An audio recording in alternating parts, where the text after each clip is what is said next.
Swain Event time! My man. It is time for the Swain Event, fueled by Dead End Barbecue. This is real sports talk for the real sports fan. Talk to him, Swain. Give it to his house and a Ric Flair.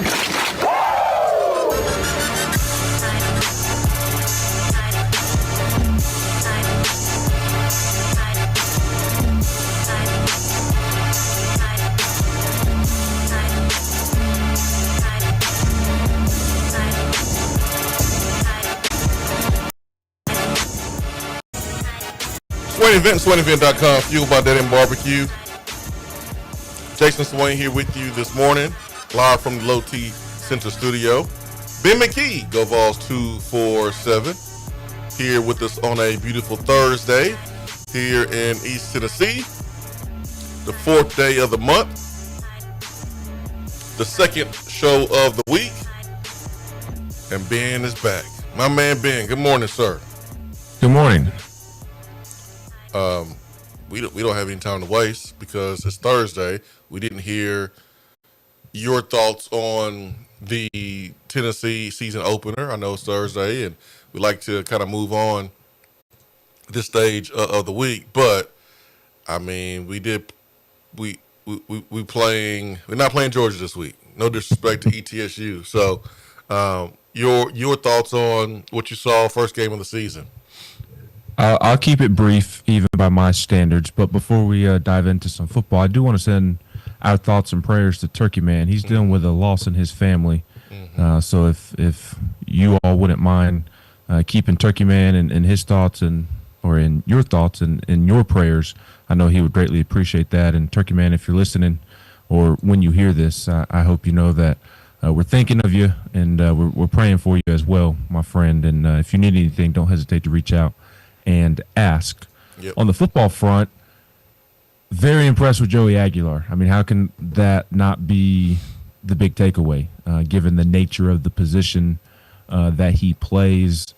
I wrote a column on it of how you watch him play on Saturday, and I know it's just one game, but that's all we have to go off of right now. And like for me, like his performance made me wonder what could be for Tennessee this season, especially when you pair it with an offensive line that I'm really high on, a running game that I'm really high on, a tight end room that I think can be really advantageous. I don't even think we really saw the tight end room scratch the surface of what it can do in the opener, and a defense that I think is better than what it showed on Saturday against Syracuse. Now, there have been some injuries pop up since the game that maybe makes you worry and reconsider things. That's a separate conversation. But I think, you watch Joey Aguilar play and wonder what could be for Tennessee this season. I think he is the type of quarterback that can absolutely lead Tennessee to the playoffs. And again, as I already mentioned, that pairs with what's around him. I think he's exactly what Tennessee needed. And I know this is the low-hanging fruit, but I truly do believe it. I think Tennessee's in a better position at quarterback than it would have been if Nico had stuck around, quite frankly. I just loved everything that I saw from Joey. I mean, the arm strength is obviously there. And the things that make me believe what I'm saying, it's not necessarily the arm talent or the ability to run around and make plays with his legs. That is obviously something that stood out in a big way in the opener, and those things are important, but it's all the intangibles. And I'm not afraid to make this comparison. Like it's the same stuff we saw from Hendon Hooker, the leadership, the playmaking ability, the moxie, the poise, and then that's on top of, as I just mentioned, the ability to throw the football and the ability to run the football. Is he a perfect quarterback? No, I think he is. I think he is going to have some misses here and there. Now, it was interesting to listen to the broadcast talk about how Josh Heupel and Joey Halzle have been working on his mechanics, and that they have identified something this offseason that they believe is causing his throws to be high at times, and they are working diligently to address those things. So that was kind of my big takeaway is just I expected the offensive line to do what it did, especially against an ACC opponent. I expected the running backs to do what they did. The defense, I think this defense is more of what we saw in the first quarter than the last three quarters. I think the second half was a byproduct of being on the field a bunch and also the injuries starting to pile up. I mean, at one point they're without Arion Carter and Jackson Moy and Jermon McCoy and Ricky Gibson, and Boo Carter's not fully available, as we know. And there were several other guys who went down. Nathan Robinson was having a heck of a game and Couldn't really stay on the field because of an ankle injury. So, and I know I'm missing others. David Hobbs didn't play, and there's another interior or two. I think Bryson Eason got banged up at one point. So I do think that this Tennessee defense is more of what we saw in the first quarter than the last three quarters, although there are some things they certainly need to work out now with some injuries. So Joey was the one thing that I didn't know what to expect, and I really, really liked what I saw. Even if I don't think Syracuse is that good, so we'll see what happens against Georgia. But, man, I really, really liked what I saw from Joey Aguilar. Good stuff, man. I'm going to keep it going, and I'm going to go straight to the phone lines. Garza Law Hotline, 865-255-03. Good morning. Yo. What's up, Jamel? I was hoping y'all finish. Let him finish his take before you took my call, but He was finished. Yeah, true. You always get to see that ugly mug thing. I didn't interrupt him to take your call. You're right. I just didn't know if I didn't know if he needed more to say because he was kind of cooking. And I agree with it. With what he was saying too. And I think I said the same thing yesterday. Being is once the dudes start dropping and they start playing guys and things of that nature. I just felt like we took a little bit of attrition from the defense. First, it being the first game too, and then our defense still being able to hold it down. Decently with playing second and third string guys on the defensive end. But I think Butch Jones, like maybe I'm not Butch. I said Butch Jones. Oh my God, Josh Heupel. But the reason I said Butch Jones is because our offense in that game was high. Tremel. Go ahead. Let's start the call over, sir. Listen. No. Tremel. You call Josh Heupel. No, there's a reason. I'm gonna Butch tell you why. Jones. I'm trying to help you out here, Tremel. I'm giving you a do-over. Let me finish. Okay. The reason I said Butch Jones is because our offense out front was the highest, 85.6 since that's the highest offensive output we've had since Butch Jones last year when we had Josh Dobbs, DeJuan Jennings, all those cats. That was the highest offensive output that we've had. So that's the reason. Tremel, you should have let me help you so you could start the call over because you Butch Jones last year was terrible. You're talking about 2016 when Josh Dobbs was there. 2017 was Jared Garantano and Dorman. I'm trying to help you out, Tremel, and let you start the call over so you can have a fresh start. Because I got one thing mixed up. You messed up my whole little statement. You let you cook. I said, come on, man. Just because I said the last year, you know what I meant. His best year, his last good year. You know what I'm saying? Was the highest output of offense. So I kind of messed that all up. But at the same time, it's pretty nasty to and it's kind of weird to think that all the offensive games that we've had, under Josh Heupel, that it's been that long. Had to have that offensive output. That was kind of crazy to see that stat.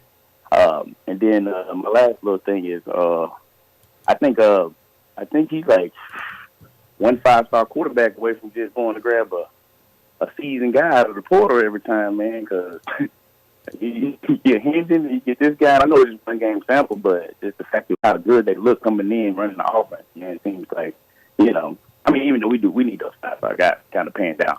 You know what I'm saying? You can't just get them and then leave them. But, yeah, man, I just think that's pretty good, pretty nasty that the offense is, like, high output since 2016? 2016, I think it was. Yeah. I got nothing. Yeah, man. I'm letting you cook. All right, man. I'm talking to you. It's good talking to you, Ben, man. I hope you keep going through, man, and keep your strength up, man. I've been here for me for a good bit. I was going to share a picture of you remember when I brought my daughter up there, Swain? Yeah, I remember. When I punished her. I found that picture the other day, man. I was like, dang, it's been a long time. She's 22 now. I think she was 12 then, maybe. Yeah, I think it was like 10 years ago, man. But yeah, man, Ben, keep striving, bro. Keep being great, man. I know you're a soldier God, man. So everything gonna do its thing. He gonna work his way out for you, man. So just want to let you know I love you, man. And anything you need, bro, holler at your boy. Y'all take it easy, brother. All right, Jamel. I appreciate you. It was good to hear from you this morning, and it was equally as good to see Tennessee's offensive output, as you were alluding to, setting some not records, but doing some first for the first time in a long time, which I didn't know that was possible for Tennessee's offense, given what Josh Heupel's offense did the first 2 years, especially that Hendon Hooker 22 season with Jalen Hyatt. Yeah, but I didn't see that stat. I saw the stat, and I don't remember the exact wording of the stat off the top of my head, so somebody's going to have to help us on the text box. But it was something along. They did something for the first time since 2016. I forget exactly what they did for the first time, so somebody's going to have to help us on the text box. It's been a long week for my brain, but but to Tramel's overarching thought, Swain, the offense was further ahead than I think we all expected, or maybe I should say the passing game was further ahead in the opener than what we expected. I mean, I think you can say the offense, because I don't think I expected Star Thomas to do what he did. Even in the running game. So Yeah, I mean, I expected. I agree with you on Star Thomas individually, but from an offensive line standpoint and a running back standpoint, I expected that, especially. And we talked about this going into the game, especially with how they dominated Syracuse and Virginia Tech, not Virginia Tech, NC State, the 2 years prior, or Virginia and NC State, forgive me, the 2 years prior, the way they had dominated those middle tier ACC opponents, and like say, I don't think Syracuse is going to be a very good defensive football team. So I expected them to look like that, and Mike from Conyers is doing a great job of helping us out. It was the highest PFF grade for the offense since 2016, which I found that hard to believe. I don't know about that. I don't know. Like I need somebody to explain to me how that game was higher than dropping 52 on Nick Saban's head and inside Neyland Stadium. I want to know how that game was higher rated than Josh Heupel's first season at Missouri. Yeah, that one too. I mean, everything we called was a touchdown.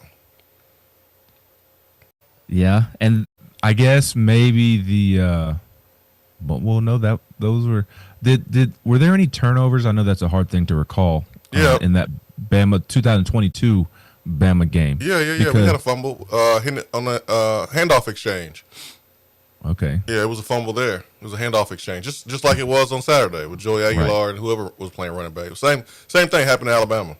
So we did have a turnover. I need somebody to explain to me how Saturday's game was higher rated than that Bama game. There needs to be a component of taking the opponent into consideration as well. I mean, the first 2 years of Josh Heupel, there were a lot of offensive games that were better than Saturdays. Yes.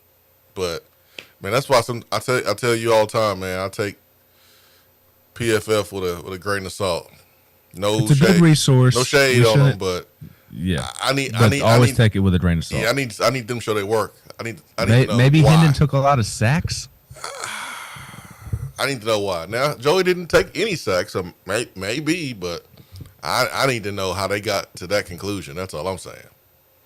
Now, to your point about maybe not or maybe it being fair to expect that, or not to know what to think about the offensive performance as a whole going in. I mean, maybe that does change a little bit with David Sanders Jr. being out and Jesse Perry having to kick out the right tackle and not knowing what to expect with the offensive line after the David Sanders news, because Perry was expecting to start at right guard. Sham Umarov wasn't probably going to start unless David Sanders Jr. was out. You had a couple of guys in different roles than they were expecting. Wendell Moy flipping from the left side to the right side.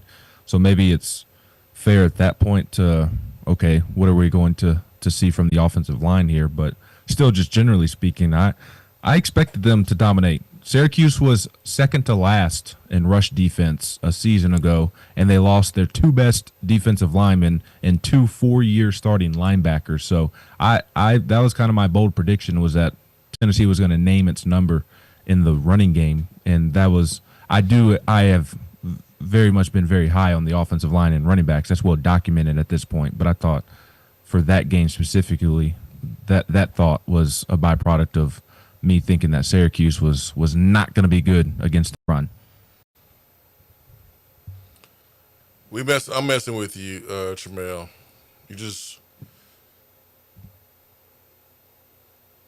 Neil Mafia said the only way that Heupel is like Butch is that they're both mammals. Paul from Charlotte brought up the point that the offensive line had that shuffle early in the morning.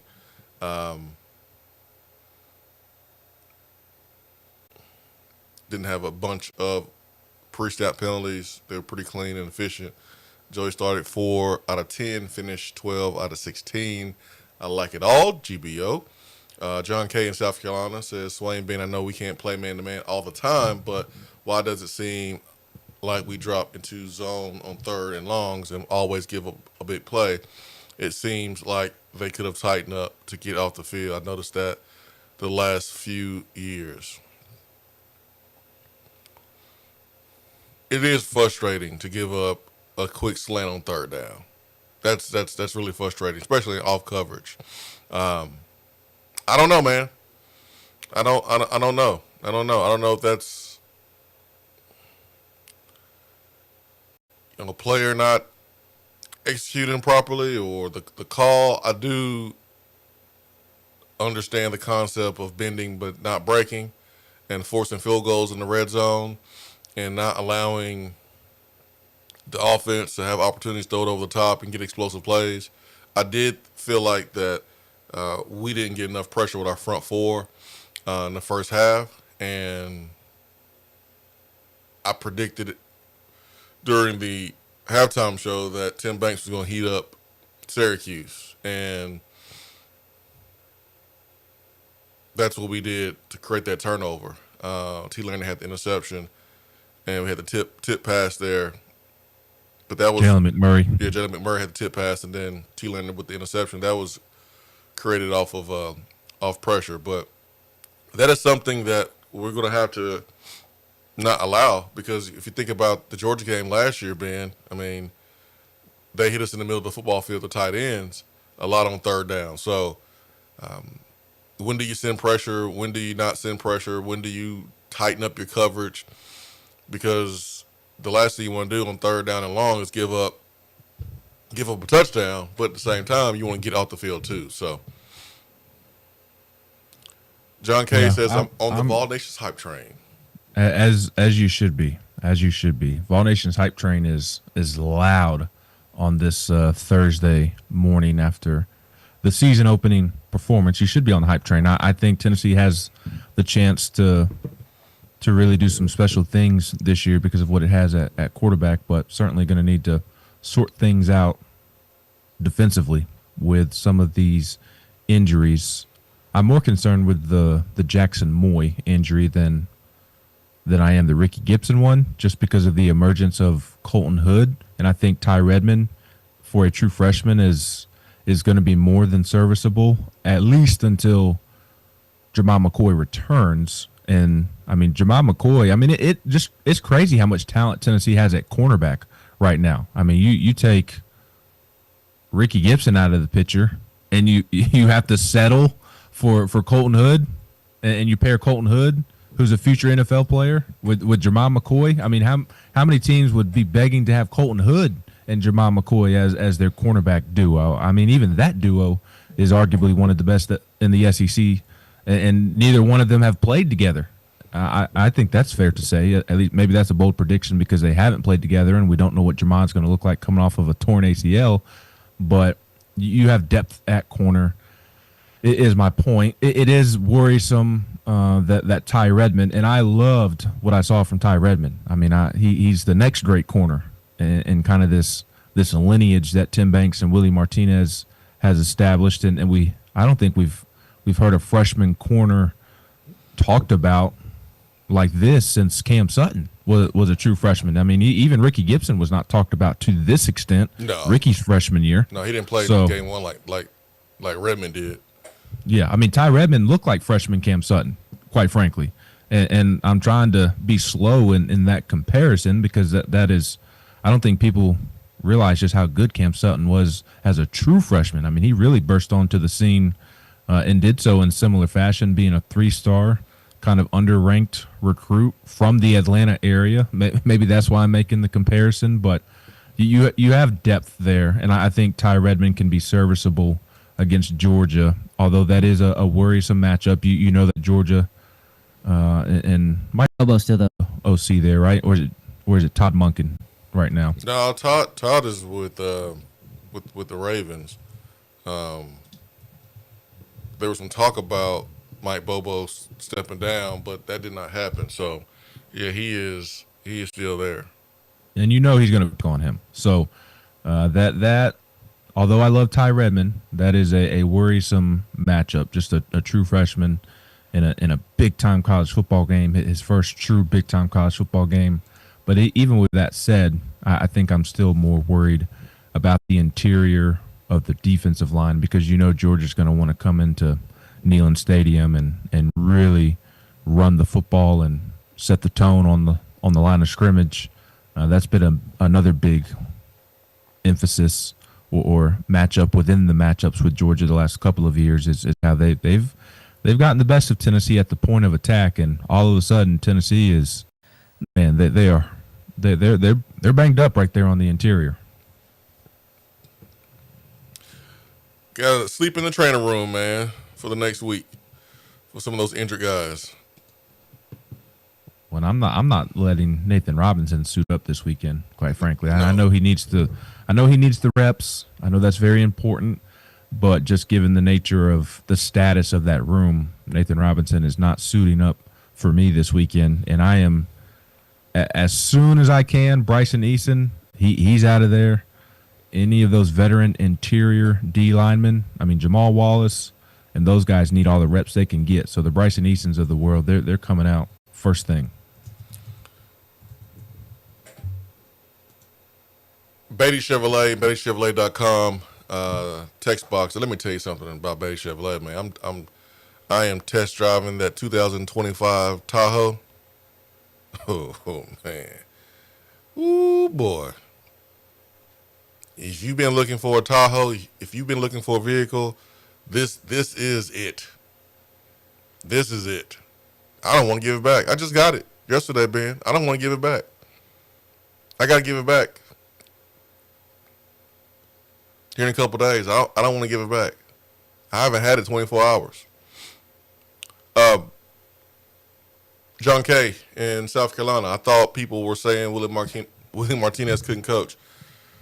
Yeah, I don't know why people said that. Willie's always been able to coach. Here's the thing about Ty Redmond that we can point at Willie Martinez, and absolutely I've been on a table vouching for Willie Martinez. But when you have a freshman that comes in from Atlanta, Georgia, and he's this far along, and he's playing as a true freshman, you got to give love and show love to his high school coaches. You got to give love and show love to whoever trained him, because all guys are not created equal. All guys are not prepared the same coming in out of high school. No different than a student coming in academically. Like, there are some students who are more prepared based on the high school that they went to than others. And Ty Redmond, representing for Milton High School. Whoever coached that boy down there, salute, because he is ready to go. And this is a timely situation for Tennessee in the secondary, because you have your two starters out right now with injury, and so Colton Hood comes in, boom, and then you have Ty Redmond that is ready to play as a true freshman and did a really good job on Saturday for you. Yeah, and he wasn't the only one. I thought Idris Farouk was also really, really good. Now, Farouk is not a true freshman. I believe he's listed as a sophomore, but second year in the program, kind of had a bit of a redshirt year last year. Even if, again, he's listed as a true sophomore. Played a lot of special teams last year, and Tennessee's always loved his ability to come down and really thump. And I think it was Tim Banks during his media day press conference with the local Tennessee media here in Knoxville the day before they started fall camp. He talked about how with Farouk, his whole thing is, you have to kind of say, you got to kind of pull the reins in a little bit with him, and just he's been working on playing more under control. And I was very, very impressed with what we saw from him in the opener. Also was impressed with what we saw from Caleb Beasley. And I'll be honest, maybe a hot take I have coming out of the opener, and I doubt that this will ever happen because I know coaches love their veteran football players that are, quote, always going to be in the right position. But do we reach a point where Andre Turrentine is not a starting safety? Turrentine's going to play a bunch. Don't get me wrong. He's going to be in that three-man rotation, but I wonder if it becomes more of a three-man rotation is what I'm getting at with I thought the other guys looked better than he did, quite frankly, on Saturday. And I love Andre Turrentine from a leadership standpoint. I really, really do. But I do wonder if we see that become more of a three-man rotation with Caleb Beasley mixing in. So it's weird. Like Jermod McCoy and Ricky Gibson are two All-American caliber corners. Jermod has already been an All-American. He was still a preseason All-American this year, despite coming off the torn ACL. And it's like, yeah, not ideal to not have those guys out there against Georgia because they're really talented football players. But Tennessee secondary can still be really, really serviceable without them. And I think it's because of guys like Colton Hood. Jalen McMurray is one of my favorite players on this team. I love everything he's about from a leadership standpoint, intangible standpoint. And boy, was he a playmaker on Saturday. Forget the honey badger. He looked like the volunteer badger, just all over the place, making plays in the passing game. I know he had the one DPI, but and I'm being a little funny when I say the volunteer badger. Don't look at me like that. I know he's not the actual honey badger, but he was all over the field. He really was, outside of that defensive pass interference and setting up Jeremiah Telander. And I loved what I saw from Jalen McMurray. I think he's going to be a real big-time player for Tennessee this season. Not to the level of the honey badger, but that was just a fun comparison that I was having, exaggerating. But I love Jalen McMurray, Colton Hood. How could you not love him? I mean, he was one of the standouts from the game, and I think Farouk and Redmond for young players are certainly going to be able to hold their own. So you want Ricky and Jamad out there, but we'll start the show over. I didn't say he was Honey Badger. It's time. I got to start the show over, man. You and Tramel. I'm just messing. It's Vol Nation's hype train that's getting to my brain. I was not being serious for anybody out there. I was just joking and having fun. Earlier we talked about Hendon Hooker's performance against Alabama. It was a fumble. I don't know who was blamed for the fumble, the running back or the quarterback, but Hendon did have an interception too. But he was 21 for 35 touchdowns. 52 points by Tennessee in that game. So Tramel called in earlier and referenced the Pro Football Focus grade for Tennessee's offense against Syracuse being the highest since it's been for Tennessee since 2016. I don't know about that. One. Oh no, I need a little bit more. I need somebody to explain that one to me like I'm 5 years old. Yeah, I know. It says, Ben, that was the worst nickname I've heard in my life. That was almost as bad as Tramel's call. I disagree. Anything with Badger in the nickname can't be a bad nickname. Like being referenced as a Badger, like that's awesome right there. So I don't. Maybe we can work. I'll admit we can work on the volunteer part of it. But if you've got Badger in your nickname, that's pretty BA. Man. Neil Mafia says, Deshaun is now to be known as the Bishop, and Farouk Redmond are the APA. Thank you for your attention to this. You are welcome, Nila Mafia. Rodney He must be living right if it has a bishop and a deacon on campus. I guess right. I guess so. Rodney Nostell did mention that Georgia had two major injuries there in their offensive line. One, Eason and Ernest Green. Kirby Smart did say those were two lower extremity injuries, so we'll see where they are next week. So both teams are really dealing with some injuries. The Davy Badger or the Smoke Badger? People trying to help you, Ben. Again, a badger is BA. So if you're attached, What's BA mean, Ben? bad butt. Oh, okay. So it's BB. It's Okay. bad butt. Oh, okay. Like what did people think when they first heard the honey badger? It's a real animal. And it's an awesome animal. So Yeah, people, but that's the name of it, though. good point. But it fit. But how many people thought it was the honey badger because Tyrann Mathieu had like the gold tips, the and the blonde hair. I mean, they both work, right?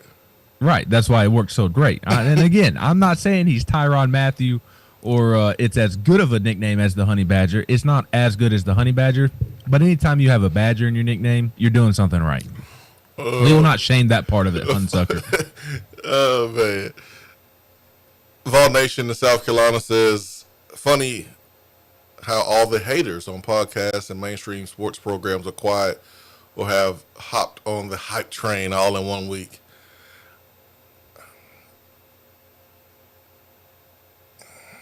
I did see where Tennessee was, according to the ESPN FPI, had like a 50% chance of making the college football playoff. And I need to see a little bit more. And I'm happy with the performance from Joey Aguilar. I need to see it versus some SEC opponents.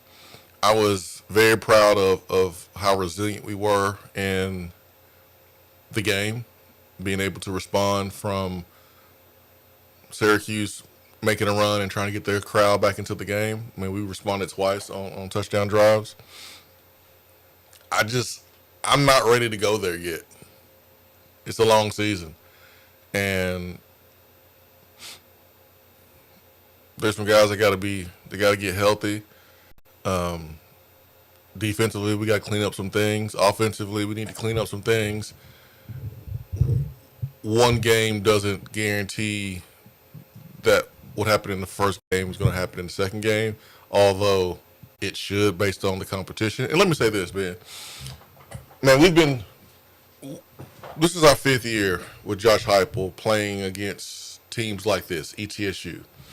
And all except for one game has Tennessee really just taken care of business. I thought we was playing with our food away too much.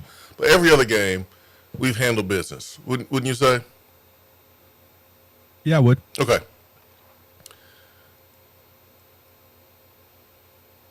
I think you have to treat this game differently, Ben. I think you want to obviously play clean. You want to do certain things that maybe you didn't do well versus Syracuse.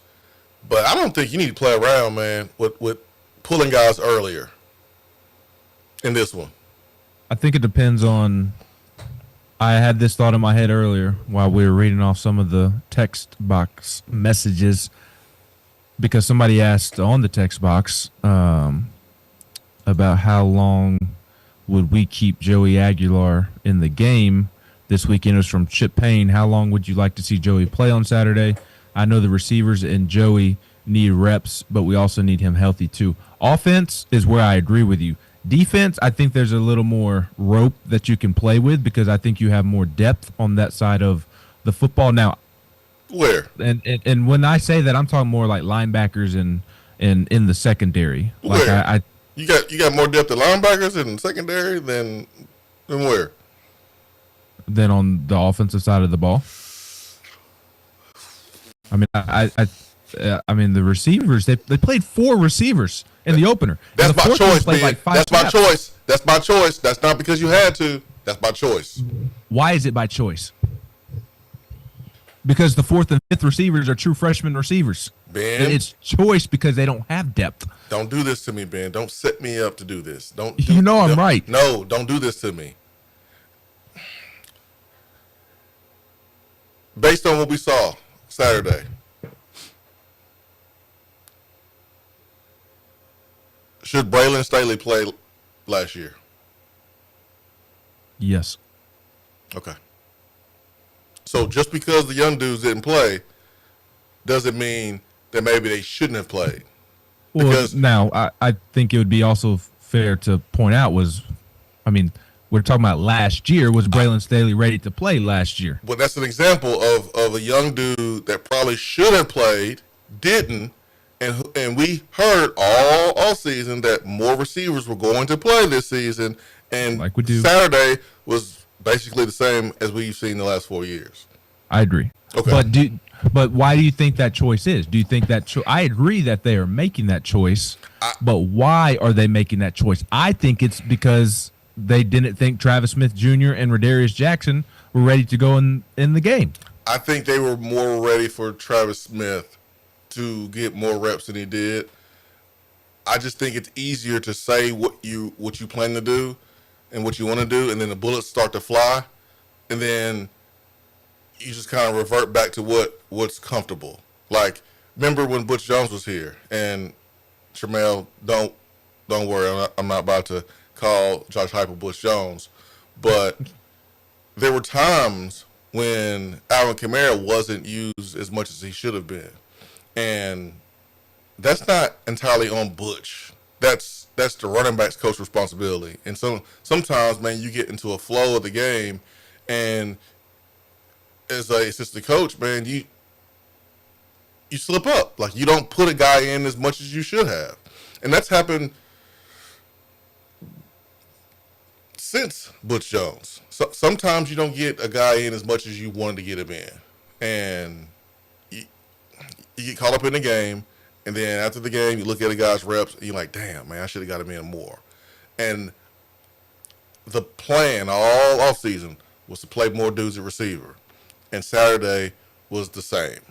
And if that was the plan, they should have been more aggressive with going out and getting wide receiver talent, because getting more guys in the game, I don't think is advantageous for this Tennessee wide receiver room. Was it the last couple of years? Maybe. But, like, who I agree with you on Travis Smith Jr., but other than Travis Smith Jr., he's only the 4th receiver. Who else is ready to play? Amari Jefferson is not ready to play. Tommy Winton is probably more ready to play than Amari Jefferson right now. Rodarius Jackson is not ready. Trey Weary might be more ready than Rodarius Jackson right now. And I've heard people say this, Rodarius Jackson going to get in this weekend. I would hope so. They're playing East Tennessee State. I would hope your true freshman scholarship receiver can get in against East Tennessee State, and Jahan Dotson, he's not ready to get in yet either. It's like, I hear you, and I agree with you again on Travis Smith Jr., but other than that, who is ready to play? Like, are we putting – and I realize there's reps, and you don't want Mike Matthews and Chris Brazzell out there for every single rep, but with that being said – do we want those other guys, if you're a Tennessee fan, in there more than Mike Matthews or Chris Brazzell? And in this game? Look, this game, yes. I'm talking about, like, against your legitimate opponents. No. Starters are starters for a reason. So you never want to see even backups mixing in your more. freshmen here and there, that's cute and all. But, like, do you really want, given the nature of the receiver room at the moment, do you really want Matthews or Brazzell not out there? Ben,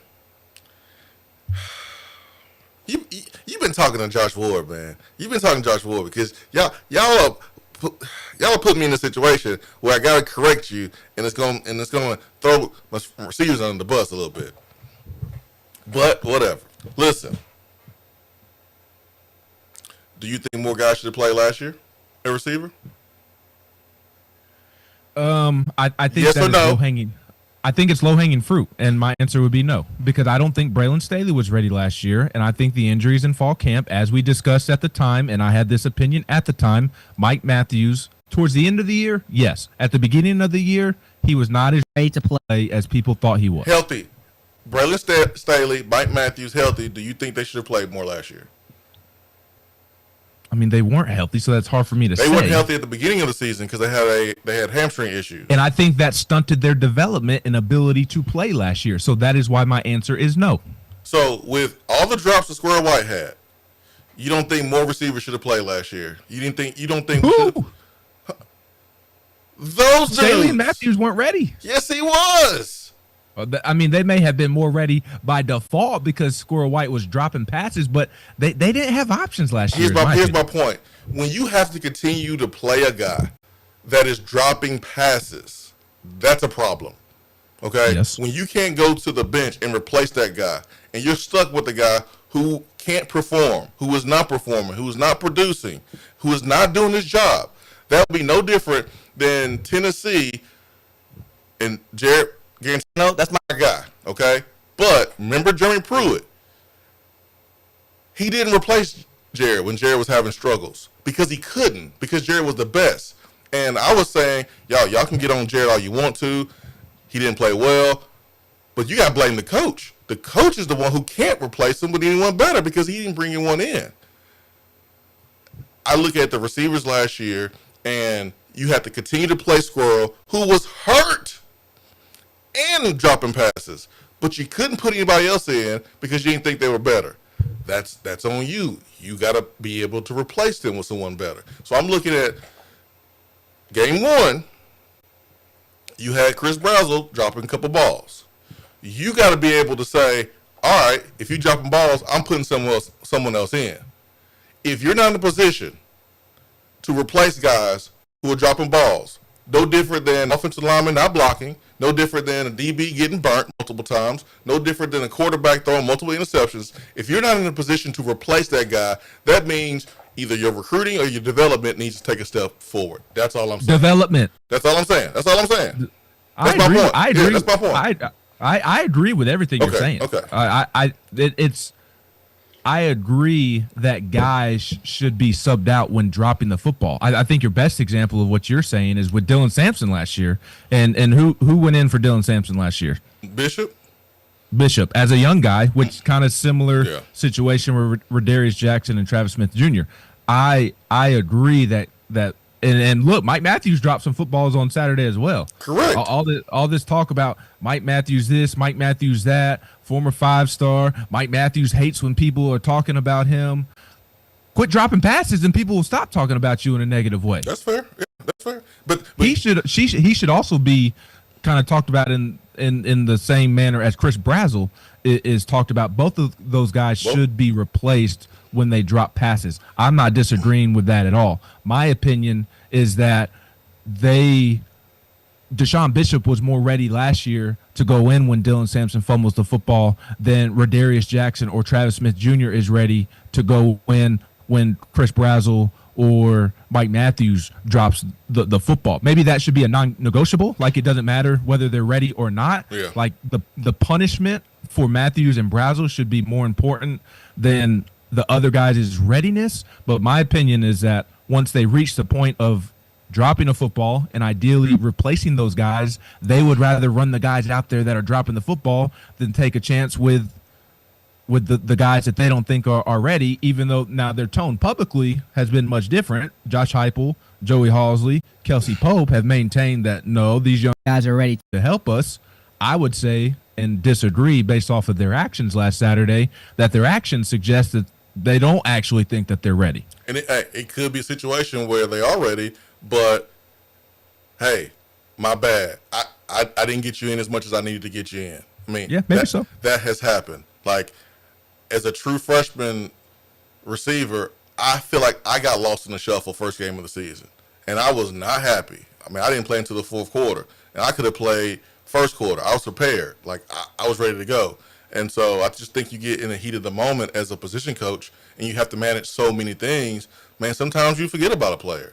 And I would feel better about that coming from Kelsey than these guys I just don't feel comfortable playing him when we heard all offseason that the receiver rotation was going to be deeper. I'm not saying replace a dude when he drops the ball one time, but clearly for Mike and Brazel, they had two, right? And as a receiver group, you want to be able to be in a position where you take those guys out for a play or two, give the next guy the opportunity, and if they ball out, then the competition in the room only improves and only gets better. And it forces the guys that were replaced, it forces them to be better. That's how competition is supposed to be. That's all I'm saying. That's all I'm saying. I totally agree with you. Yeah. I just and all this talk throughout the offseason about young guys not having time to be young, and I'm speaking directly to the receiver position. All that talk, and all these freshman receivers, they're going to be ready. They're going to help us, and I do think Travis Smith Jr. is more of the coach maybe making a mistake of not getting him in more than Travis Smith Jr. not being ready. But I don't. Maybe Rodarius comes out and surprises me. But I mean, the fact that he didn't get in at all, to me, that doesn't say, "Oh, I forgot about you." Forget. I wasn't talking about Rodarius. Forget about you is 4 or 5 snaps, whatever Travis Smith Jr. had. That's I forgot about you. But Rodarius Jackson has been talked about in the same vein as Travis Smith Jr. all off season, and I think part of hyping up those freshman receivers from the coaches publicly throughout the offseason, I think part of that was a defense mechanism because they were receiving criticism for not being more aggressive in the portal at that position. So I think their words have maybe increased expectations higher than they should be because they did not go out and get a Dane Key or what's the other Kentucky receiver that went to LSU? Barryon Brown. And look, I realize that, especially Barryon Brown, there were character concerns there, and Dane Key got a lot of money from Nebraska. I don't want to hear anything about character concerns. I don't want to hear anything about money. I wish Tennessee would have gone out, and I said this all off season long. I wish Tennessee would have gone out and addressed the receiver position the way they addressed the offensive line. And imagine if they would have done that. It would be a totally different situation, I think. So I don't know. We'll see. That we hear every year we're going to play more receivers. The receiver rotation is going to be deeper, and it never is. Is that about how the offense is with the tempo and the difficulties of subbing guys in and out? And really, the only time you can sub out within the tempo, if they are going up tempo, is at the start of a drive, or I suppose after an incompletion or a dead ball play. Is that why we continue to not see a legitimate rotation, or is it because of the lack of development? I think for this year, I think it is going to be a lack of development / a mistake of not being more aggressive at that position in the portal. And when I say development, I'm not necessarily talking about the guys on the current roster, because these guys, their final book has not been written yet. There's still a lot of young guys, and there's still plenty of time to develop, but it's the misses in evaluation the last couple of years and the inability to develop guys the last couple of years that has now caught up to the wide receiver room this year. And it's a little odd, and I realize it's different competition, but Chaz Nimrod making plays against Boise State in USF's opener. He looked like somebody that Tennessee could use this season, quite honestly. Caleb Webb, I saw some stuff on social media this weekend of him making plays. You swung and missed on the Nathan Laycock evaluation, and I'm sure I'm missing another guy or two that has not panned out at receiver the last couple of years that transferred out. I'm going a little too far back here, but Walker Merrill, that was a poor evaluation. But Saturday being, I thought there was a step forward in some route running. We saw a comeback from Mike Matthews, something that, we haven't really seen much in this offense. And is it fair for the receiver coach to be accountable for his players? Yes. But when my receiver coach got fired, I wasn't dropping any passes. Other dudes were dropping passes. And so I know to catch the ball. I know to run the correct routes. And so sometimes the coach gets blamed more than they should. Like I saw where someone was like, man, Tim Banks, this from Saturday. And I'm like, I didn't see any guys blowing coverages. I didn't see any guys not coached up. I mean, I saw us where we needed to be. I mean, of course you clean some things up, but how are we blaming the coach for every little thing that goes wrong? Now, it is the coach's responsibility to enforce good habits, so that way those good habits are displayed on Saturday. We got to make sure that with the drop passes that we have good habits in practice, so that way that does not happen. And then if you are dropping the ball in practice, there needs to be consequences. But I look at more Mike Matthews and Chris Brazzell for those drops on Saturday than Kelsey. But Kelsey needs to understand, and I think he does understand, that he needs to create a star at that position, because the narrative is not going away with offense and receiver play. But anyways, I got to go to the phones, man. Good morning. Good morning. What's up? Not much. How are we doing today? Man, Ben over here set me up. We're good. Yeah. Am I setting you up or am I speaking facts? You set me up. You're not wrong either. Unfortunately, it's probably both. But here's an aspect of this conversation that I think is getting overlooked. I think we all need to, and yes, there wasn't a lot of rotation at wide receiver. And can you read into it? Was the staff, overhyping where the young guys are at? Yeah, that's possible. So I mean, I'm not saying it's impossible, but I think the one thing that's being overlooked, I think there's a possibility that the reason they didn't rotate a lot is because this group hasn't had a lot of snaps together, and you've got to get them as much as you can, because that's a good point too.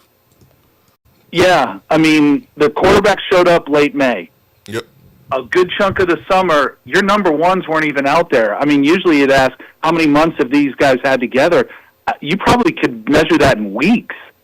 So I got to make sure before I go to my 5th, 6th, 7th option, I got to make sure my 1, 2, 3, and 4 are on the same page with my QB. Well, that's the problem, Justin, is I, at least speaking for myself, I'm not talking about the 6th, 7th, 8th, and 9th receiver needing to play. I'm talking about the 4th and 5th receiver needing to play, and that was non-existent on Saturday. And those guys, the 4th and 5th guy, need to be getting as many reps as 1, 2, and 3. Yeah, but you got to do 1, 2, 3 first. Yes, but it can't be 1, 2, 3 all the time. No, but that's why I say with this next game, I think you'll probably see more of that 4, 5, 6. Yeah, but I don't care what ETSU's. It's ETSU. Like you need more than 3 receivers in the SEC, and potentially against teams like Syracuse. So, like, I hear you and I agree with what you're saying, but I think it's. I mean, I know that the 4 and 5 guys are not the starting receivers, but most offenses do have reliable 4th and 5th receivers, and I think it's not just as important, but really important to get those guys reps with Joey, and Joey needs the reps with those guys because just by the nature of football, I mean, you're more likely to lose one of your starting 3 at some point this season and having to rely on one of those freshmen step up and fill in and make plays. Right, but most offenses had an entire spring to develop that time. I mean, look at a lot of the passes that were incomplete. Yeah, some of them were drops. But how many of those were balls that were slightly off target? You know, I remember there was one to Matthews, I think it was, on the left side of the field where it looked like, Swain, what would you call that? Like a 5-yard, 8-yard kind of comeback, and it was behind him by probably a hitch. I would probably call it a hitch. Yeah, but it wasn't where Matthews was. It was where, you know, the QB thought he was going to be, and you know, those are those little timing things. So again, he was short. You got to make sure 1, 2, and 3 are on the same page, and then work in 4, 5, and 6. Because if you just you know, let's say, how many times did Joey throw the ball? 26, something like that. Okay, so 26. Let's say if you divide that up, 75-25, and 75% of 26. 40. I guess what would you call it? 28 times. Okay, so 28 times. So it'd be 21. Okay, that's 21 passes you're throwing to your threes. I mean, you would hope there's hundreds of passes. You know, I just don't know what I don't know what they got during that time, because all I remember hearing was, yep, Matthews is out, Staley's out, Brazel's out. I'd probably venture to say that during camp, he probably had more work with the 4, 5s, and 6. They were healthy. The other guys weren't. So I'm going to be kind of curious to see how that rotation goes moving forward, but I think that's probably something that played into it. I'm going to hang up and listen to the rest. Good point, Justin. I think both of y'all are right, though. I mean, I think you want the rotation to be deeper than 3 or 4, and I just told you why I think it needs to be, because what if someone is having a bad game? You need to be able to replace that guy, or if someone gets hurt. And then at the same time, that was an opportunity, because you didn't have those guys available together in fall camp, to play together more. So I think Justin really made a good point. Now, to go deeper, I think if you're Josh Heupel, and this is something you look at the offseason, you got to say, hey, man, how can we make sure that our receivers are not suffering from soft tissue injuries summer going into fall camp for the 3rd year in a row, because this is the 2nd year in a row. And that impacts the chemistry that's built between the quarterback and the wide receiver. Last year, it was Mike Matthews and Staley that had some hamstring issues. This year, it was Staley. Brazel had a procedure done, and he was coming back. And so I think if you're Heupel next offseason, you don't want Tristan Keys to start out the block slow. You don't want any of your really good receivers to start slow because of soft tissue injuries. And so when it becomes a pattern, then it's something that you need to look at and maybe tweak. All right, go ahead, Ben. I have a positive thing to say about the receivers. 2 positive things. 3. I've got positive things to say about the receivers. Go for it. What you got? My first one's a hot take. What you got? I texted it to you during the game, but I posed it in question form. Braylon Staley is Tennessee's best receiver. That's not a hot take. Well, how many people are saying that? I don't follow. I don't know what everybody else is saying. Who have you seen say that amongst fans? I would say it's a hot take. I haven't seen a conversation about it. Maybe not a hot take, but a thought that people haven't thought about. I don't know. But I think Braylon Staley might be Tennessee's best receiver. I loved what I saw from Braylon Staley. There's no mic to on Saturday. And my young Ben Hart was just overjoyed to see a 14 on the field making plays for Tennessee. As somebody whose favorite football player is Eric Berry, that was cool to see. My second positive was, I need you to work with me, Swain. I know Chris Brazel had the drops. He was a bit better in the game than I was anticipating because of how much time he missed in fall camp. I mean, we were a week and a half out, and he was like jogging through the routes coming off of his off-season procedure. Maybe my expectations were just way too low on Brazel. He produced more in the first game, even with the drops, than I was anticipating. That's a positive. Tell me I'm wrong. Am I wrong? Yes or no? Did Brazel do more than you were expecting from him? Your bar's low, Ben. It is low. It is very low. He barely practiced throughout fall camp. That's why my bar is so low. My main non-joking, having fun. Although I do actually believe the last two things that I said. I'm not saying stuff falling for this just for the sake of talking. But this is my biggest takeaway. They blocked their rear ends off in that football game. They blocked more than ever. Yeah. Yeah, that was really cool to see. I know Patrick Brown posted something on social media, and I think you could kind of see it in Cole Kublick's videos as well. The receivers blocked their rear ends off, and that was really, really good to see. That was a weakness for Tennessee last season, and maybe going even back to 2023. And I even posed the question a week or so ago, asking you if how concerning is it that Tennessee's receivers are a little on the small end, or do you think that Tennessee's receivers are on the small end? And you said no, you didn't think that. It was a concern for me in how they would block on the perimeter, and boy, did they give me the middle finger in that regard. They really, really blocked well, and that's important in this offense. I'm not saying something positive just for the sake of saying something positive. That was truly something that stood out to me in the game, and within this offense with how they want to run the football, that is going to be very important for Tennessee.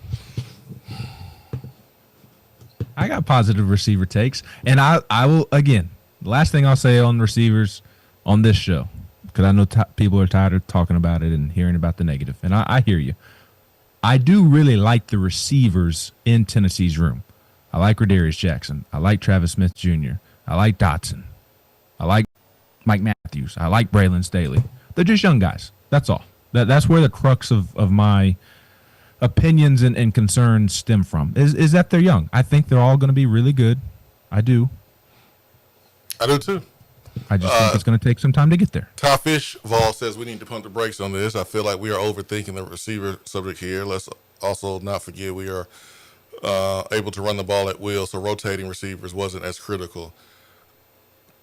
With all due respect, Ty Fish Vol, I think you are looking at this short-sighted, because if you're only looking at the game Saturday, then I don't think you're seeing the entire picture. Also, because you're running the ball, that's a good time to put other receivers in. I mean, as Rodarius Jackson's a big dude. Yeah, as someone who played as a freshman and seen other freshmen play, when you're running the ball, that's a good opportunity to put other dudes in. This is not about just what it took to beat Syracuse. This is about last year. This is about what it's going to take to navigate through a tough schedule inside of this conference. That's what it's about. So I don't think the subject is we're overthinking it. And we got way off topic. You can blame me for that if you want. The original question was, how your original thought, and Chip Payne asked about how long are we keeping Joey Aguilar in this weekend, and your original thought was you got to treat this different than you normally treat an FCS game, and I do agree. I would keep the offense in much longer than normal for the things that Justin and Florida called in and discussed. I mean, Joey Aguilar and these receivers need all the repetitions that they can get. So, like in the passing game, I'm certainly keeping guys in there longer than I typically would. And if you're going to keep your quarterback and your starting quarterback and receivers in there, then you gotta keep your offensive line in there as well, because you obviously can't have Joey playing behind. You can't have your starting quarterback playing behind a second team offensive line. So I would keep the offense in there longer than I typically would. But when the score allows me to, I'm getting the defensive guys out of there, because I think you have, this is where that conversation stemmed from, the receiver conversation. I think you have more depth on the defensive side of the ball. You don't at the moment on the interior of your defensive line because of the injuries, but I think outside of that, against an FCS opponent, you are facing two D1 quarterbacks, formerly D1 quarterbacks, but still, like, I think outside of interior D-line and maybe corner, I think you have enough depth to where you can pull those guys when you typically would in these type of games. I'm thinking about this totally different than you, Ben. Which is like, man, it's good that we got different opinions, because before Saturday's game, I think we would say the strength of this football team is defense. But I think currently the strength of your football team is your running game. You got 4 starters. Yeah, I think that's Out fair. I would say after that opener, I have more confidence in the running game than I do the defense. Yeah, so like you have 2 starters out at corner, you have interior guys out. Your strength is now your running game. So you would want to protect your strength, what gives you the best chance to beat Georgia, rather than trying to protect, not the strength of your football team currently. And so I would rather have players available that may not have the chemistry that they would have playing an extended amount of time versus ETSU than for them to get hurt and not have them at all. I'm on the more cautious side this week because of what happened in week number 1. I know we have depth at running back, but I'm more cautious this week. Like, I want us to play clean. I want us to have a convincing win. I don't need 60 points this week. I don't.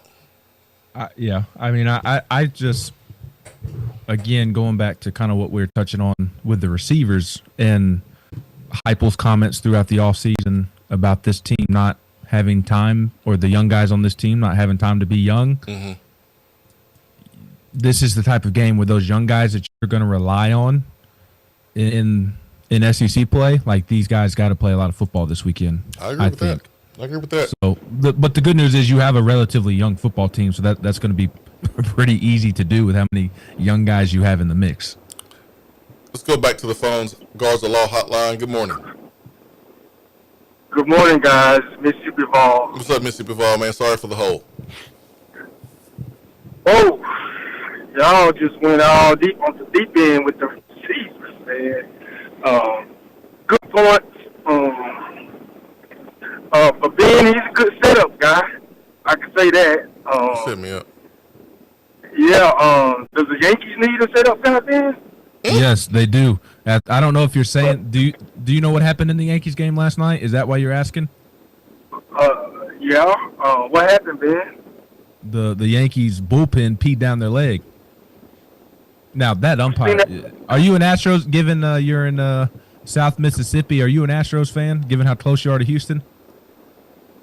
I'm actually closer to Atlanta, so I'm a Braves fan. Okay, well, good, because the Astros. I mean, if you're an Astros fan, I mean, you cannot be trusted with anything. How you could root for that dishonest, just embarrassment of an organization is beyond me. But yes, the Yankees peed down their leg, Mississippi Vol, last night. Although that umpire was awful the last 3 innings. I know nobody cares about this but me. But this is the first time I've been able to get it off my chest, so forgive me. But yes, they peed down their leg last night. I'm still mad about it, if you couldn't tell. I can tell. That's why I said the Yankees might need a setup guy. But good points on the wide receivers. We've been hearing this for 3-4 years since Heupel been here. Rotating my guys. I got the point that we're young at wide receiver, and they haven't had a lot of time to work together. But that is actually a negative recruitment for Tennessee, that they don't play a lot of guys. And I think they need to show more guys this year that they are willing to play younger guys at their position. Yeah. But I didn't call talk about receivers, man. Thank you. What you got? What I call talk about is, man, I didn't get to talk about it on Tuesday, but Jalen McMurray played a dang good game the other day. Sure did. I mean, we know Boo is more talented, And Boo's probably going to get that spot back soon, but it's hard not to play McMurray at star right now. So maybe Tarrantine can get moved around and Boo can be moved around. But I think all in all, our DBs has looked better the last 2 years than since you was in college, Swain. So maybe I can get some takes on that, but I know how the young guys looking, but I'm not going to go too far into it. Y'all kind of covered the other points with the wide receiver. I just called to say good morning at this point. Hey, yeah, have a good day. Thank you, Mississippi Vol. Yeah, I mean, DBs have looked good under Willie Martinez and the young guys, man, there's a lot of promise there with them. The thing with Boo, and it's lining up perfectly for him to be back in key role, man. You can shake your head all you want to. This is lining up perfectly for Boo. Yeah, and to Mississippi Vol's point, I think it would be more likely that McMurray moved to safety because do you trust Boo to play a new position? Like, Boo's doing all he can to get back at nickel. Like, I trust Boo in between the white lines on game days. Yes. Although Tennessee fans will quickly point out that he should have had that sack on Saturday. Yeah, sack okay. But that was a physical mistake, not a mental mistake. I saw him run the slot fade when he was covering the slot fade better than the wide receiver. And Yeah. I mean, I trust Boo, the football player. I trust Boo physically, but mentally, can Boo handle going to safety? Like, somebody's going to have to play the star, and I think it's to Mississippi Vol's call. I think it's more likely that Jalen McMurray would move to safety because he's not playing corner unless he's playing over Ty Redmond. But Jalen McMurray's, I mean, maybe that's the solution is McMurray over Ty Redmond. I'd rather see McMurray at safety and Ty Redmond at corner than a veteran safety back there. But my point is Boo is He's going to be playing star because you can't. Do you trust Boo mentally to handle?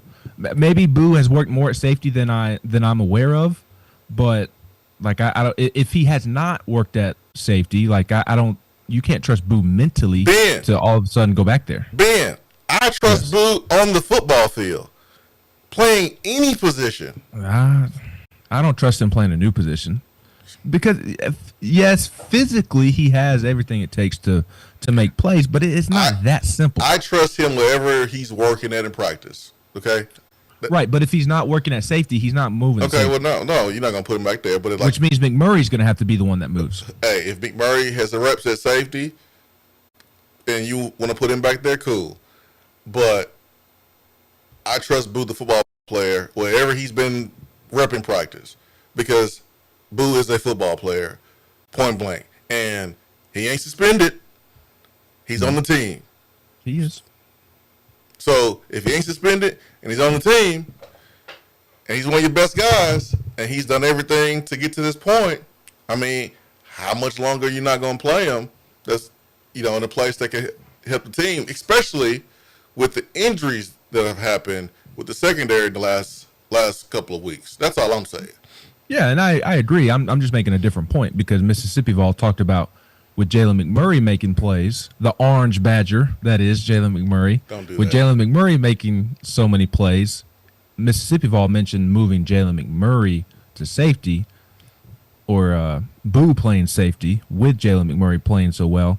And I don't know that Boo has been working at safety a ton. So I'm just saying, like, from a lineup standpoint, I think it would be more likely when guys are moving around. I think Boo would stick at star, and then McMurray would be the guy that bounces around because his versatility is something that the coaches love about him. And I was also going to tell Mississippi Vol, he had a wonderful phone call a couple of weeks back after I announced publicly my health situation, and I just wanted Mississippi Vol to know that I had a lot of people reach out to me, a lot of friends reach out to me who listened to the Swain event that morning and was just blown away by Mississippi Vol's call and thought it was one of the best phone calls we've ever received. So Mississippi Vol, keep spreading that message because I know a lot of people listen and love to hear it. 865-255-03, Guards the Law hotline. We will return after a quick few messages. Let me recover from Ben trying to throw me under the bus today and set me up. I only need a couple minutes and I'll be all good. Ben McKee, GoVols 247. Jason Swain here with you from the Low T Center studio. Stay with us.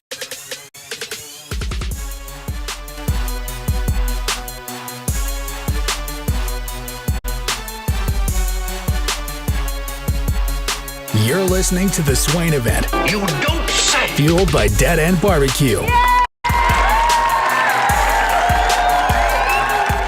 Guys, this sports season, it's game on at Low T Center, the MVPs of testosterone replacement therapy. Ready to tackle low energy and achieve your health goals like a pro? We've got the winning game plan with personalized TRT. Book a free consultation and automatically enter for a chance to win autographed sports memorabilia or tickets to major sporting events. Female patients also eligible. For more information or to book an appointment, visit trtmvp.com. That's trtmvp.com. Out-of-town law firms have been swarming into East Tennessee lately. From Memphis, Chattanooga, and Birmingham, they've stormed into the area. Wouldn't you rather do business with a local firm? You know, a true neighbor. Marcos Garza and the pros at the Garza Law Firm are just that. There are neighbors and friends that support local causes year-round. The Garza Law Firm works to serve you professionally on criminal matters, injuries and accident matters, and Social Security and disability filings. The Garza Law Firm is here for you at garzalaw.com. The Garza Law Firm. Let us help. Guys, this sports season, it's game on at Low T Center, the MVPs of testosterone replacement therapy. Ready to tackle low energy and achieve your health goals like a pro? We've got the winning game plan with personalized TRT. Book a free consultation and automatically enter for a chance to win autographed sports memorabilia or tickets to major sporting events. Female patients also eligible. For more information or to book an appointment, visit trtmvp.com. That's trtmvp.com. Just because you can't call in doesn't mean that you have to sit on the sideline. Impact the show with a text box. It's part of the free Swain Event app. The search is over if you are looking for award-winning barbecue, because that is at Dead End Barbecue on Sutherland Avenue. Not too far from campus, actually right around the corner from campus. Burn-ins, pulled pork. The sides are always a favorite, whether it is the mixed greens, pimento mac and cheese, sandwiches.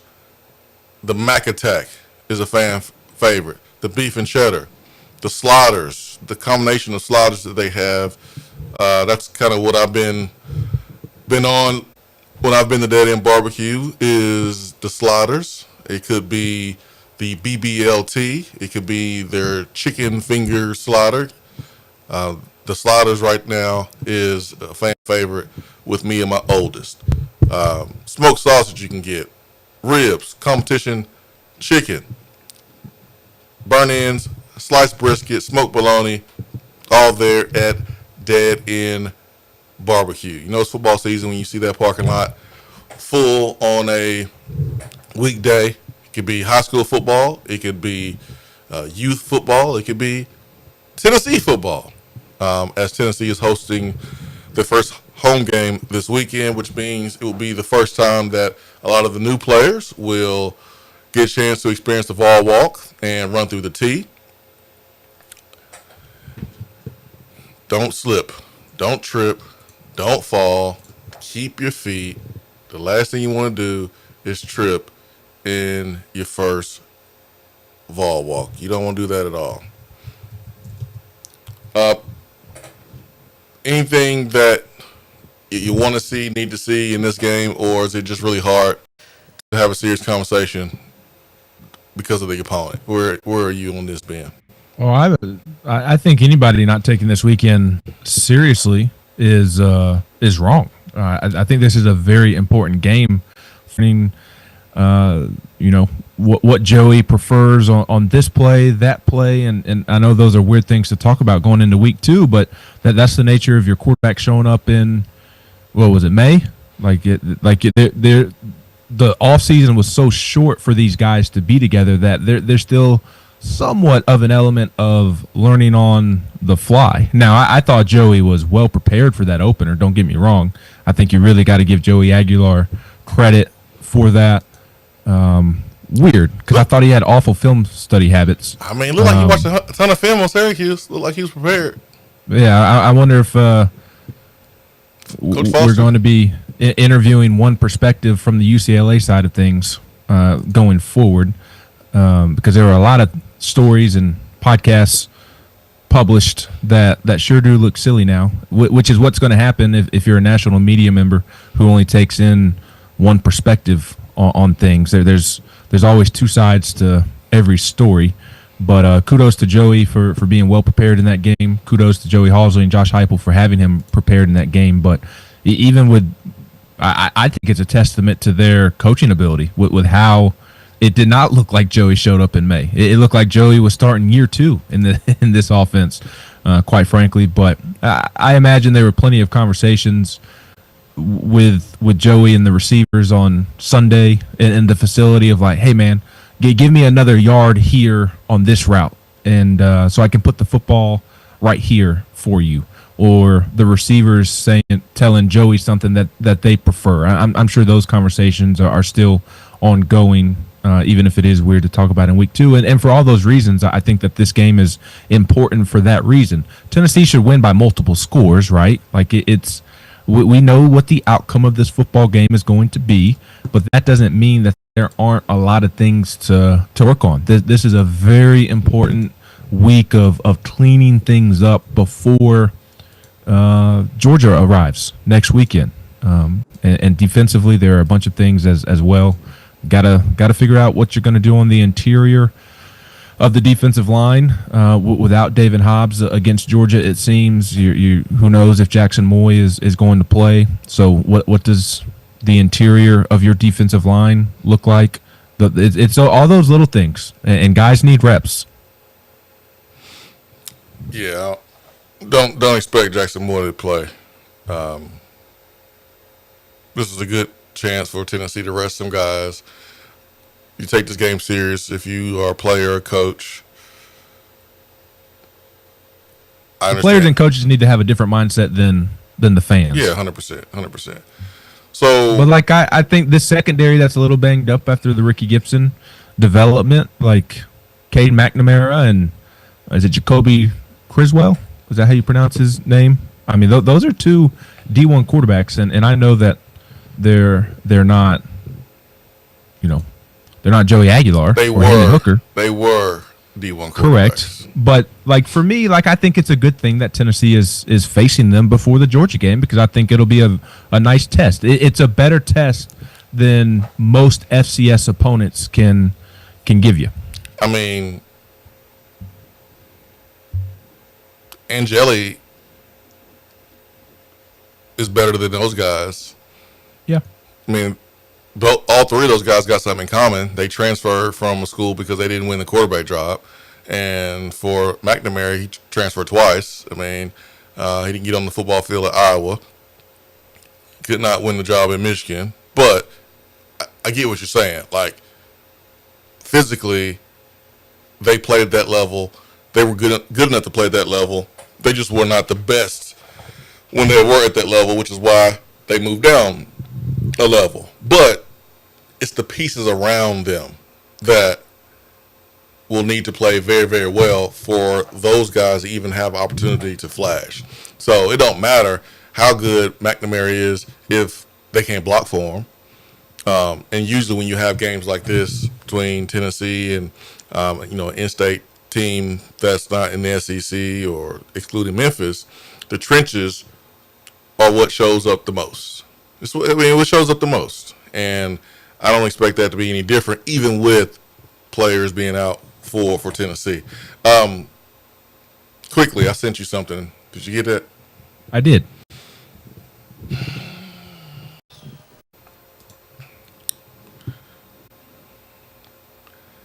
Adam Sparks, Knox News, posted this morning, 8:40-ish. Sign Stiller, Connor Stallion speaks out on Tennessee upset loss to South Carolina in 2022. And, quote, oh my gosh, that is one of the dozens of conspiracies that are out there was no trying to screw over Tennessee. So there's this thought that South Carolina had our plays and knew everything because of Connor Stallion's assistant with South Carolina and assistants helping South Carolina. And I don't buy into that. He says, I never watch any Tennessee film try to decipher signs. I do know they're up-tempo, and I'm not going to speculate whether they steal signs or not. I don't know much about Tennessee other than the fact that they're very wide splits, up-tempo team, snapping the ball within 8 seconds of the previous play. And I know for some you're not going to believe Connor Stallions, but I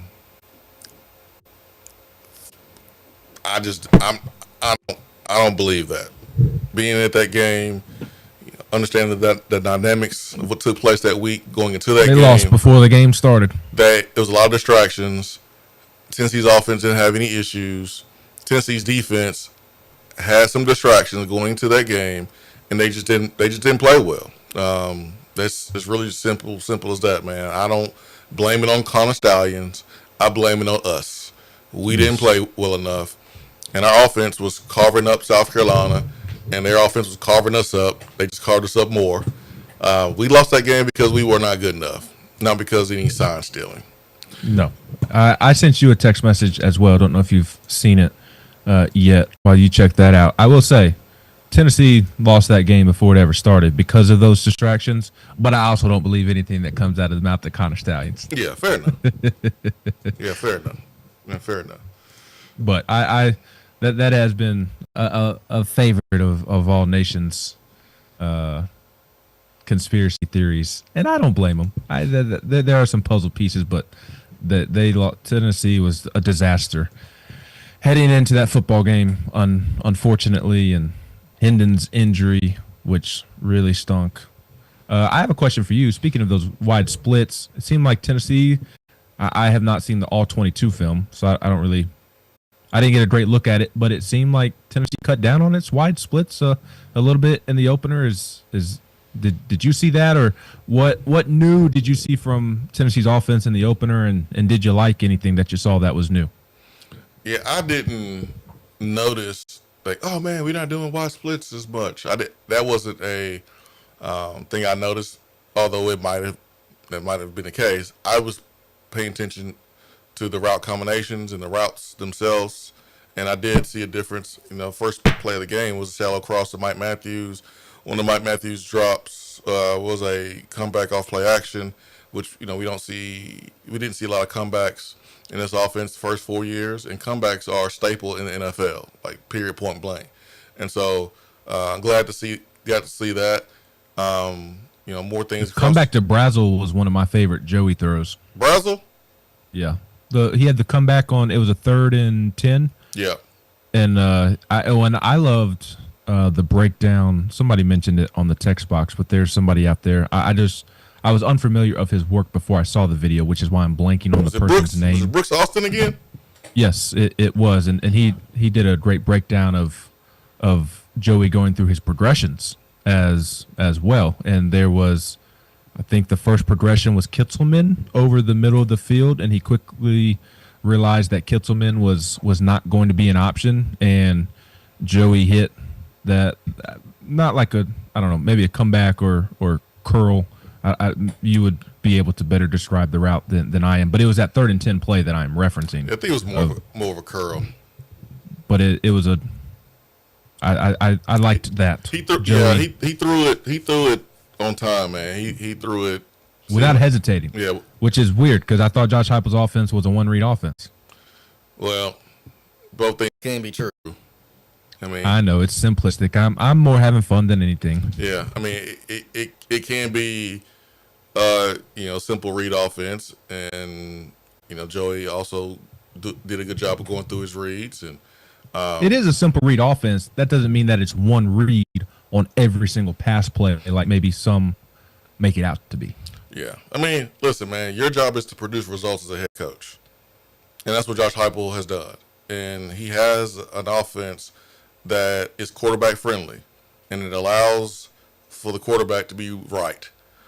But at the same time, you want to have balance. You want to win games, make the job easier for the quarterback, but also prepare them for the next level, because that's what's going to separate you from all the other teams that you are competing against and recruiting against. So, yeah, like it's a balancing act for sure.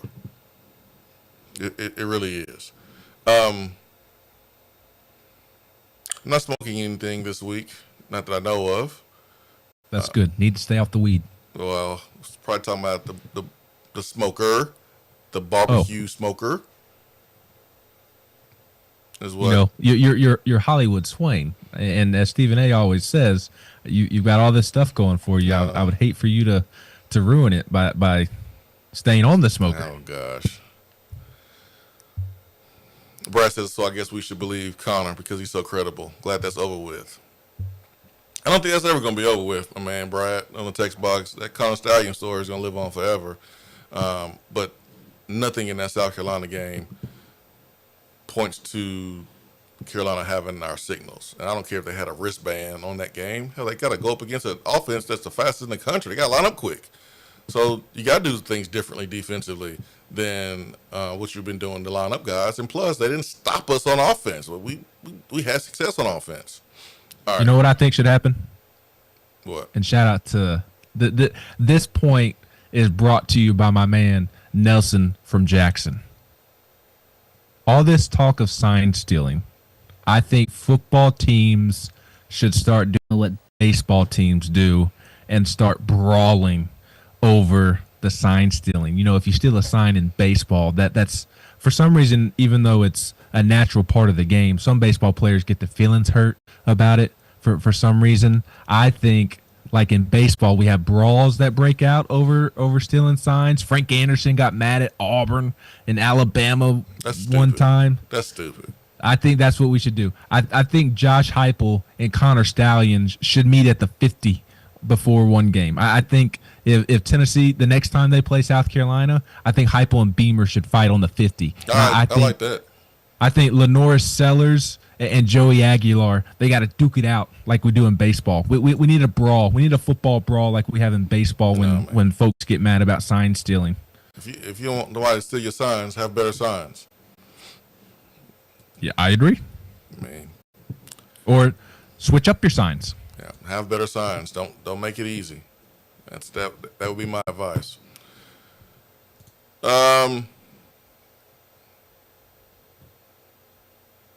Let's go 2-0 this week. Nathaniel has a good thought here on the text box. Is Cam Sutton the best freshman UT has had who wasn't a 5-star or top 100 player coming in? If Ty Redmond is anything like him, that's incredible. Are we saying like since? I doubt Cam Sutton's the all-time best non-5-star top 100 recruit. Yeah, I doubt he's in the modern era. Probably the better way to describe it. You could speak to the former days better than I could, or the 2000s better than I could. But outside of Derek Barnett, wasn't a top 100 player. He was a 4-star, was he? But not a 5-star, no, or a top 100 player like Nathaniel said. I don't know what Derek Barnett was. Let me check the great 24/7 website, because that was the only one that existed 10 years ago. Derek Barnett was the 152 overall player in the country. There it is. So Derek Barnett better than Cam Sutton. But your point, 3-star, the best 3-star in the modern era, I mean, we'd have to spend a lot of time thinking about it, obviously. But Cam Sutton's certainly in the conversation. Yeah, I would have to think about that one. Do you think Sanders will play this weekend? I expect Sanders to play this weekend. I do. Gate 21 also an option for the brawls. No. Good point, Nelson. There won't be any of that going on. Gate 21 is about love and harmony. Won't be any of that going on at Gate 21, man. That's where the players go in off the wall walk. Man, it's gonna be great.